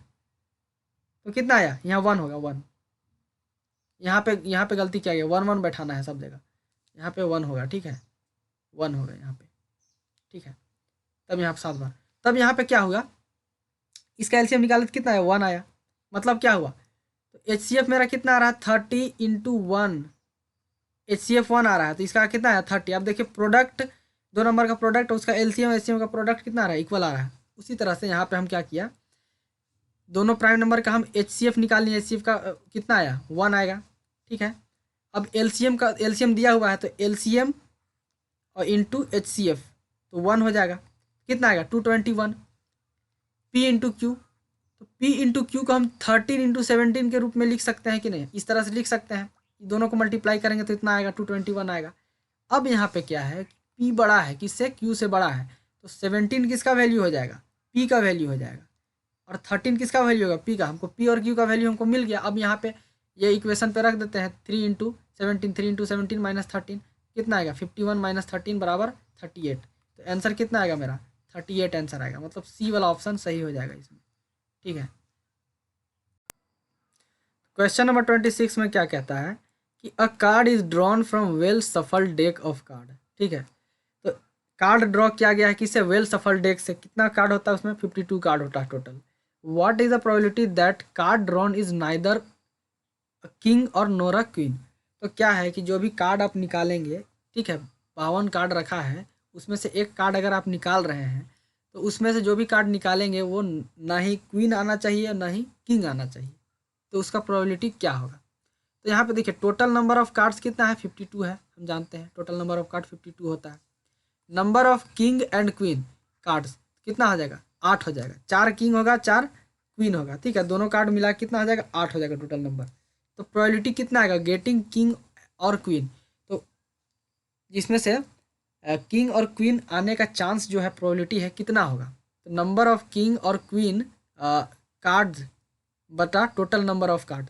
टोटल नंबर ऑफ किंग और क्वीन का कार्ड कितना आ गया 8 हो गया, टोटल नंबर 52। तो भाग दे दिए तो कितना आया 2/3 आया, ठीक है। इसको डिवाइड किए काट दिए हैं तो 2/3 आया। अब क्या पूछा है कि ना किंग आना चाहिए ना क्वीन आना चाहिए। हम जानते हैं कि टोटल प्रोबेबिलिटी कितना होता है 1 होता है। अगर हम टोटल कार्ड का प्रोबेबिलिटी निकालेंगे तो 1 आएगा। उसमें से हम कौन सा हटा दे रहे हैं, जो प्रोबेबिलिटी हमको किंग और क्वीन आने का प्रोबेबिलिटी है उसको हटाया जा रहा है। तो कितना आ जाएगा 1 - 2/3 ये प्रोबेबिलिटी था, इसमें से किंग और क्वीन आने का ये प्रोबेबिलिटी है। इसी प्रोबेबिलिटी को अगर हटा दिया जाए तो किंग और क्वीन नहीं आने का प्रोबेबिलिटी कितना आ जाएगा 11/13। तो यही पूछा है कि किंग और क्वीन नहीं आएगा वो प्रोबेबिलिटी क्या होगा बताओ। तो 11/13 ऑप्शन ए इसका सही हो जाएगा, ठीक है।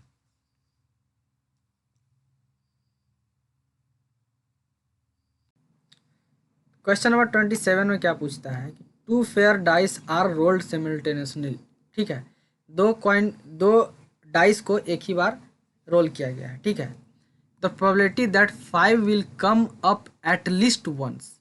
तो बोल रहा है कि प्रोबेबिलिटी क्या होगा जब 5 कम से कम एक बार आएगा। तो देखिए हम क्या करेंगे, टोटल नंबर ऑफ आउटकम्स कितना हो जाएगा 36 हो जाएगा। Number of outcomes where 5 will come at least once equals to 11। 11 बार 5 आ सकता है। कैसे आ सकता है केस को हम देख लेते हैं। तो यहाँ पे क्या करना है हमको, उसके लिए यहाँ पे देखिए अगर हम 2 कॉइन को टॉस किए तो एक कॉइन में मान लीजिए कि 1 आएगा, तो दूसरा में 5 आ सकता है। मान लीजिए एक बार टॉस किए, दूसरा बार में क्या आ सकता है 2 फिर 5 आ सकता है, फिर 3,5 आ सकता है। क्या है कि एक कॉइन में 3 आएगा 5 आएगा, इसके अलावा 2 के बाद 4 2 1 बहुत सारा आएगा। हम सिर्फ जिसमें 5 आने का चांस है उसी को लिख रहे हैं, ठीक है। फिर क्या हो सकता है 4 और 5 आ सकता है, या फिर दोनों में 5 5 आ सकता है, या फिर क्या आ सकता है 6,5 आ सकता है। ये हो गया एक प्रोबेबिलिटी हो गया इसका, ठीक है। तो ये हो गया। अब दूसरा क्या हो सकता है कि पहले वाले में 5 आएगा (1), ठीक है। 5,2 आएगा, ठीक है। 5,3 आ सकता है। 5,5 तो आ ही गया है। 5,5 अगर दोनों में आएगा तो ये तो कॉमन है, ठीक है, ज़रूरी नहीं है। अब क्या है, 5,6 आ सकता है कि नहीं, इतना सारा चीज़ आ सकता है।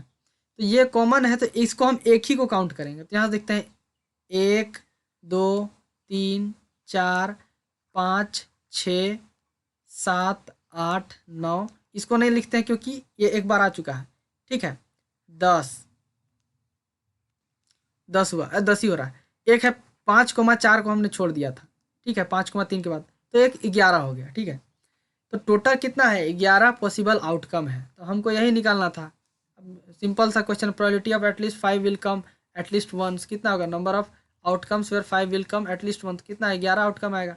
टोटल नंबर ऑफ आउटकम्स कितना है, 36, तो कितना आ गया 11/36। आंसर कितना हो जाएगा मेरा आंसर हो जाएगा बी नंबर, ठीक है, ये आंसर हो जाएगा। बहुत ईजी था।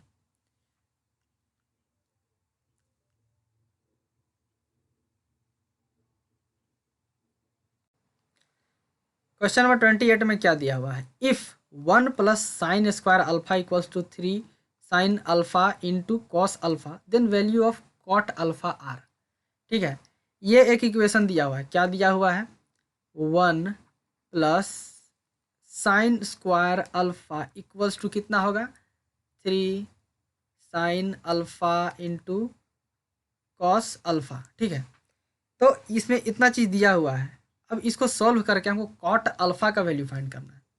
दो तरीका है, एक तो इसी इक्वेशन को किसी तरह सॉल्व करते करते कॉट अल्फा ले आएंगे, या फिर क्या करेंगे, इसी इक्वेशन को सॉल्व करके हम यहाँ से साइन अल्फा और कॉस अल्फा का वैल्यू फाइंड करेंगे। तो ठीक है, साइन अल्फा कॉस अल्फा का वैल्यू फाइंड करेंगे, और कॉस अल्फा बटा साइन अल्फा क्या होता है, कॉट अल्फा होता है, ठीक है। तो यहाँ पे हम वैल्यू पुट कर देंगे तो कॉट अल्फा का वैल्यू हमको प्राप्त हो जाएगा। अब देखते हैं कैसे किए हैं, ठीक है। ये पहले दिया हुआ है 1 plus sine square alpha into equals to 3 sine alpha into cos alpha, ये दिया हुआ है, यहाँ पे देख लीजिए।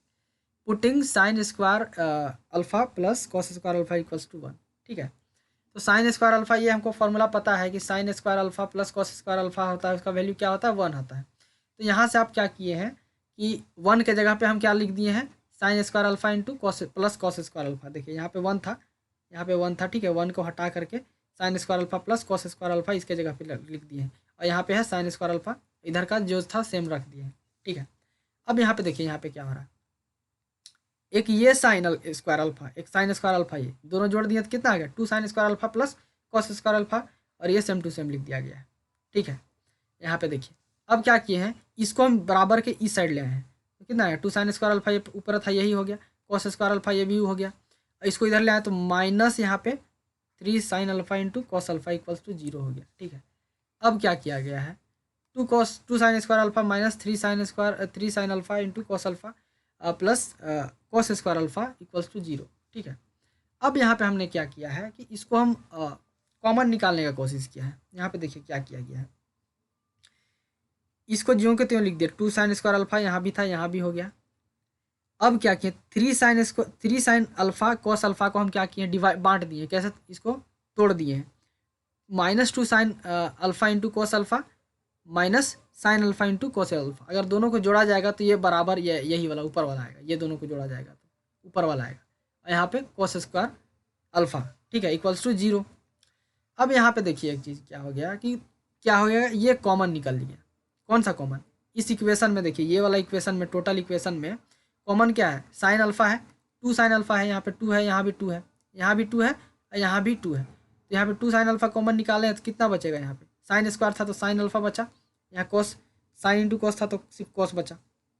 उसी तरह से यहाँ पे ये दोनों में कॉमन क्या है, कॉस है, कॉस को कॉमन निकाला गया तो साइन माइनस कॉस अल्फा बचा।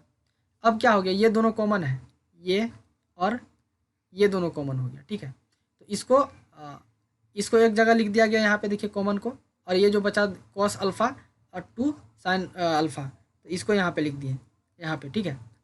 अब यहाँ पे क्या हुआ, दोनों मल्टीप्लाई में आ गया और दोनों इक्वल्स टू 0 हो गया।